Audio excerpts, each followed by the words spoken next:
नमस्कार, जीवनसा न्यूज़ में आप सभी दर्शकों का बहुत बहुत स्वागत है। तो मैं आपको बता दूं कि गर्मियों का सीज़न शुरू होने वाला है, तो इसको लेकर जो है फायर ब्रिगेड ने भी अपनी कमर जो है कस ली है। तो आज हम इसी के चलते आज हम मौजूद हैं बड़सर तहसील में, जहां पर जो है फायर चौकी के बिजली इंचार्ज जो रतन शर्मा जी, जो कि फायर ऑफिसर भी हैं, यहां पे आज मौजूद हैं।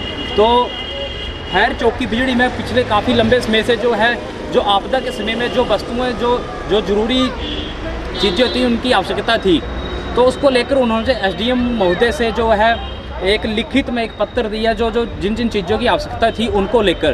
तो एसडीएम महोदय ने उनके ऊपर तुरंत एक्शन लिया और जो भी आवश्यक वस्तुएं थी, जो भी इस आपदा के समय में जो भी चीज़ें यूज़ की जाती, जब पीछे देख रहे हैं जिसमें कि एसडीएम महोदय और साथ में है बिजली फायर चौकी बिजली इंचार्ज रतन शर्मा जी, जो कि साथ में मौजूद हैं, जो कि उनको बता रहे हैं इन सभी चीज़ों के बारे में जो चीज़ें इसमें यूज होगी।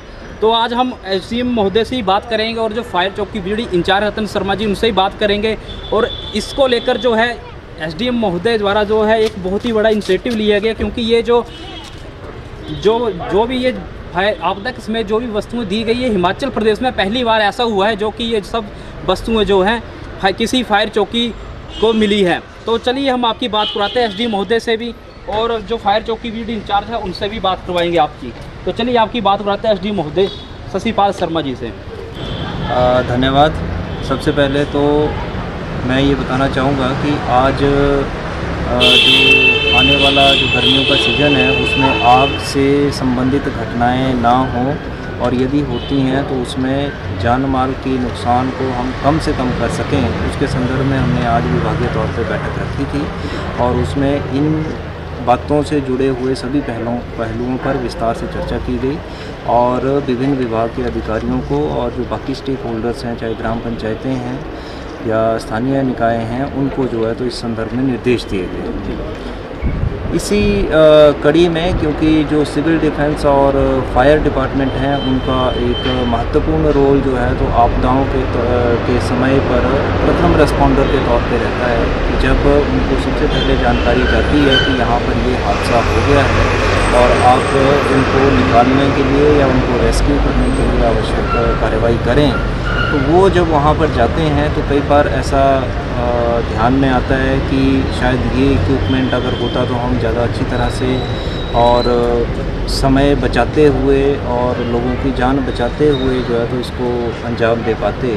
तो इस नज़रिए से जो है तो ये रिक्वायरमेंट आई थी हमें बिजली से, और ये जो है तो मामला उपायुक्त महोदय से टेकअप किया गया और उपायुक्त महोदय की तरफ से जो आवश्यकता थी विभिन्न इक्विपमेंट्स की, वो जो है तो हमें प्रोवाइड किए गए हैं।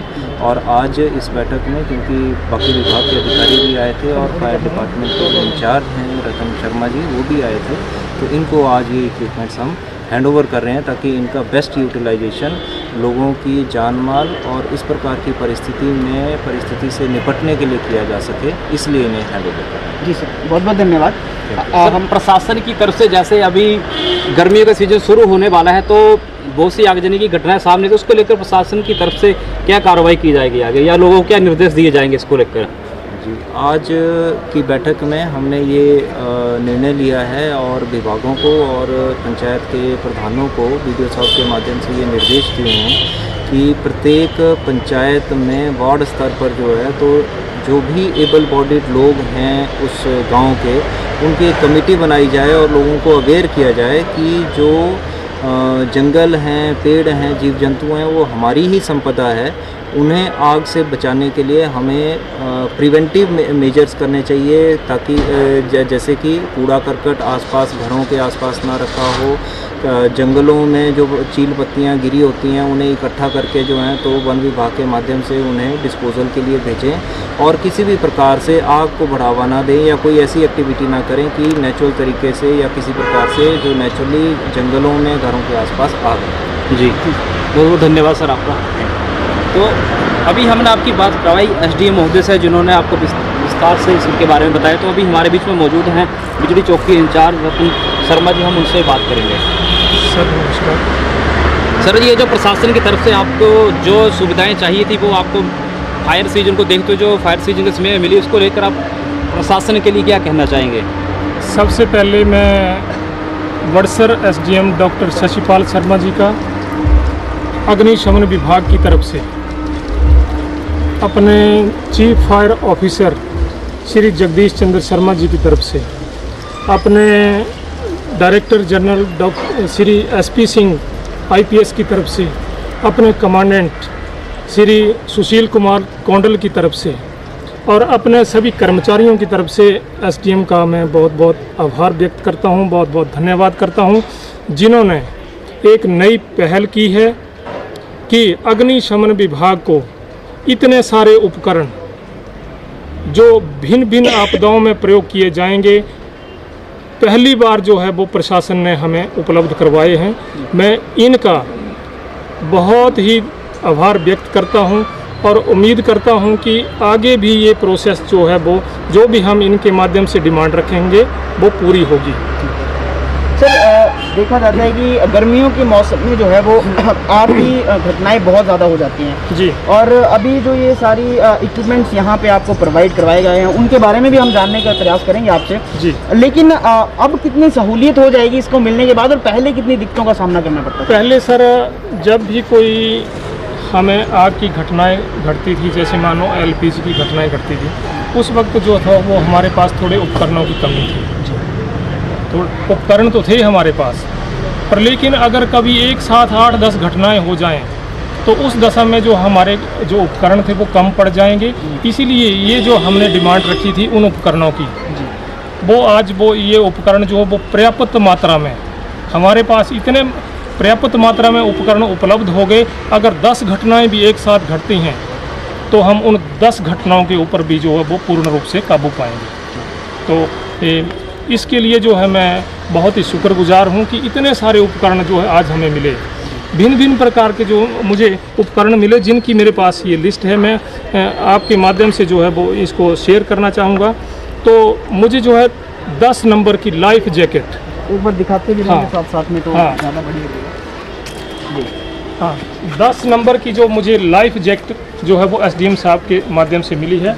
जब भी बरसात के मौसम में कोई आदमी ऐसी बाढ़ में फंसा हुआ हो, उसको बचाने के लिए जो है जो हमारे कर्मचारी उस पानी में जाएंगे तो ये लाइफ जैकेट पहन कर जाएंगे, ताकि जो है वो उस व्यक्ति तक पहुंच सकें जहां वो व्यक्ति फंसा हुआ है। तो इसके अलावा मुझे जो है वो 6 नंबर लाइफ बॉय भी मिले हैं।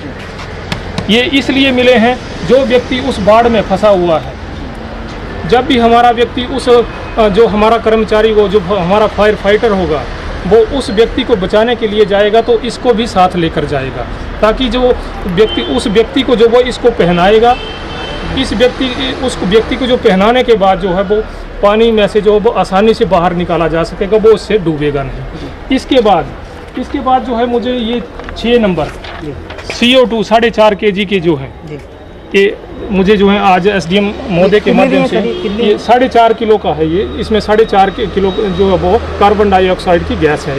6 नंबर दिए गए हैं। जब भी कोई ऐसी बिजली की आग लगी है या एलपीजी की आग लगी है तो उस दौरान जो है इनको प्रयोग किया जाएगा। इसके बाद जो है मुझे ड्राई केमिकल पाउडर के जो हैं वो 6 नंबर जो हैं वो मुझे वो है 5 kg के जो हैं वो एक्सटिंग्विशर मुझे उपलब्ध करवाए गए हैं। जब भी कोई ऐसी घटनाएं होगी जहां पर बड़ी बड़ी कंप्यूटर लैब होगी या छोटी कोई हल्के तेल वाली आग होगी तो उसके ऊपर जो है वो ये जो है कार्य करेंगे। इसके बाद मुझे जो है दो जो है फोल्डिंग स्ट्रेचर उपलब्ध करवाए गए हैं। ये स्ट्रेचर जो है जब भी कोई घायल व्यक्ति है, कोई एक्सीडेंट हो गया है, जो गाड़ी नीचे गिर गई है, उसमें जो व्यक्ति घायल हुए हैं उनको निकालने के लिए जो है ये फोल्डिंग स्ट्रेचर जो है उनको स्ट्रेचर लेसिंग के माध्यम से स्ट्रेचर के ऊपर जो है वो मेरे कर्मचारी जो हैं वो उसको स्ट्रेचर लेसिंग से बांधकर जो है वो सड़क तक पहुंचाएंगे और एम्बुलेंस के माध्यम से जो है वो उसको हॉस्पिटलाइज करेंगे। इसके बाद जो है मुझे सर्च लाइट दी गई है। 4 नंबर की जो है वो मुझे सर्च लाइट दी गई है। जब भी कोई ऐसा फायर केस होगा जहां पर हमें रोशनी की आवश्यकता होगी, हमारे पास रोशनी नहीं है, लाइट नहीं है उस वक्त, तो बड़ी बड़ी सर्च लाइट जो तो हमें जो है उपलब्ध करवाई गई है। इसके बाद जो है मुझे 8 नंबर के रोप जो है रस्से दिए गए हैं, कैरामेंटल रोप जिनको हम बोलते हैं, हज़ारों रुपए इनकी कीमत है। तो 8 नंबर जो हैं ये मुझे रोप दिए गए हैं। इसमें 2 नंबर रस्से जो हैं वो 16 mm के हैं, 2 नंबर जो हैं 14 mm के हैं, 2 नंबर जो हैं वो 10 mm के हैं और 2 नंबर रस्से जो हैं वो 8 mm के हैं और इनकी लंबाई जो है 100 मीटर है सबकी। तो जब भी कोई ऐसा कोई घटना घटी होगी जहाँ से हमने रेस्क्यू कार्य करना है, जहाँ हमारे व्यक्ति जो हैं ऐसे नहीं पहुँच पा रहे हैं, रास्ता नहीं है, तो इन रस्सों के माध्यम से जो है वो हम उन अपने कर्मचारियों को वहाँ तक पहुँचाएंगे और उस व्यक्ति को बाहर ले आएंगे। इसके बाद मुझे ये 2 नंबर रोप लैडर दी गई है, रोप लैडर दी गई है। अगर किसी व्यक्ति को हमने ढांक से ऊपर चढ़ाना है, जहाँ से हमारी लैडर छोटी पड़ जाती है, एल्युमिनियम की जो लैडर वो छोटी पड़ जाती है, तो उस माध्यम से जो इस लैडर को जो हम नीचे लटका कर जो है उस व्यक्ति को जो है वो ऊपर ला सकते हैं। इसके बाद जो है मुझे जो है 2 नंबर का फुल बॉडी हार्नेस दी गई है। ये हार्नेस इसलिए है जब भी हमारा व्यक्ति रेस्क्यू करने के लिए ढांक में से नीचे उतरेगा तो उस व्यक्ति को जो है ये फुल बॉडी हार्नेस पहनाई जाएगी। इस फुल बॉडी हार्नेस के माध्यम से जो है वो हम अपने रस्सों से जो है उसको बांधेंगे, उस व्यक्ति को, अपने कर्मचारी को बांधेंगे, उस ढांक से नीचे लटका कर जो है वो उस व्यक्ति तक, उस घायल व्यक्ति तक जो है वो हम अपने कर्मचारियों को पहुंचाएंगे उसमें, फिर जो है उनको बाहर लाया जाएगा।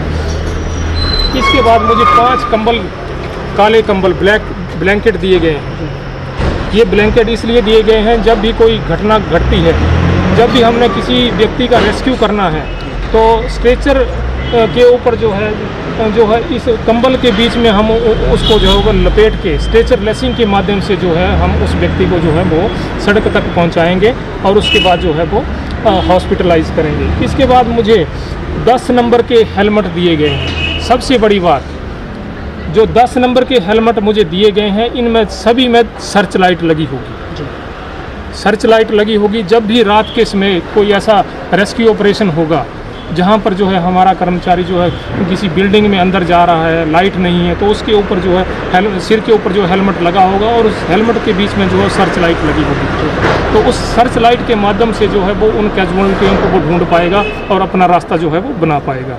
तो इतना सारा सामान जो मुझे आज ये मिला है, तो मेरा ये अनुमान है कि हिमाचल प्रदेश में बिजड़ी दमकल चौकी जो है वो पहली ऐसी दमकल चौकी होगी जहाँ पर इतने सारे उपकरण जो हैं वो मौजूद होंगे। एडवांस इक्विपमेंट है इसको जो बिल्कुल एडवांस इक्विपमेंट जो हैं वो हमें उपलब्ध करवाए गए हैं।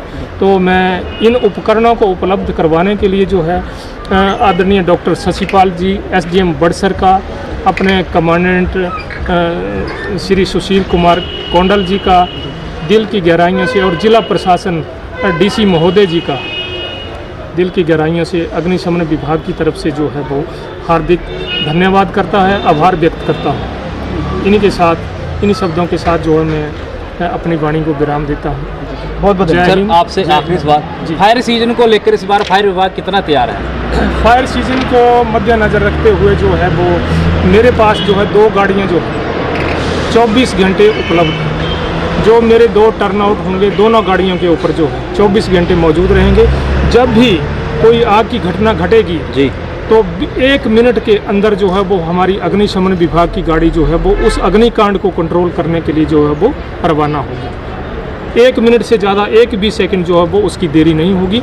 1 मिनट से पहले ही जी हमारे कर्मचारी जो है, हमारे वाहन, अग्निशमन वाहन जो है वो उस अग्निकांड को जो है वो कंट्रोल करने के लिए रवाना होंगे। जी सर, तो जैसा कि अभी हमने आपकी बात करवाई फायर चौकी इंचार्ज रतन शर्मा जी से, उन्होंने जो भी इक्विपमेंट मिले हैं, जो कि एडवांस में इक्विपमेंट मिले हैं, ये हिमाचल प्रदेश में किसी चौकी को, फायर की ब्रिगेड की चौकी को इस तरह की इक्विपमेंट मिले हैं। तो अभी फायर सीजन को देखते हुए जो बिजड़ी चौकी फायर विभाग वो बिल्कुल पूरी तरह तैयार है। तो अभी हमने उनसे बात करवाई तो उन्होंने इस इक्विपमेंट के बारे में आपको विस्तार से बताया। तो इस तरह से बने रहिए जीवनसा न्यूज़ के साथ। आप सब दर्शकों का बहुत बहुत धन्यवाद।